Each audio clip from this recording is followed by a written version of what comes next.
د اسلامي نظام په استحکام کې د ځوانانو رول تر نامه لاندې د ویناوالۍ سیالیو غونډه چې د لوګر په ولایت اطلاعات او کلتور ریاست کې جوړه شوې وه. پکې د لوګر ځایي مسؤلینو، دیني عالمانو، طالب العلمانو او زده کوونکو ګډون کړی و. د لوګر ولایت د اطلاعات او کلتور رئیس وایي د خوشحالۍ ځای دی چې د مدرسو طالب العلمان او د ښوونځیو زده کوونکي د یوه چتر لاندې د ویناو له لارې خپلې وړتیاوې نندارې ته وړاندې کوي او نږدې راتلونکي کې د لوګریو ځوانانو ترمنځ د مقالو لیکلو سیالۍ د جوړېدو خبره وکړه چې هغه د اسلامي نظام په استحکام کې د ځوانانو د رول تر عنوان لاندې دلته ځوانانو په دې موضوع کې بحث کړی، تحقیق یې کړی ده.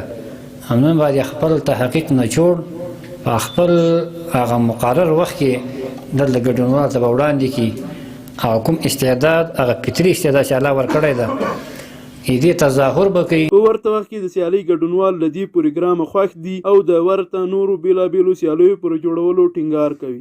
دې ګټ خوځښت ډېره زیاته ده، ځوانانو کې احساسات راپاروي او ځوانان راویښوي د وطن د ساتنې او د اسلامي نظام د دفاع لپاره. الله جل جلاله چې ما نعمت درکړ که چا د هغه نعمت کفران وکړ نو هغه نعمت زر ترې راخلم. الحمدلله موږ او تاسې باید د ده نظام موږ او تاسې شکرانګي ادا کړو. الحمدلله موږ د خدای پاک داسې نظام راکړی موږ او تاسې شکرانګي منځونه وکړو.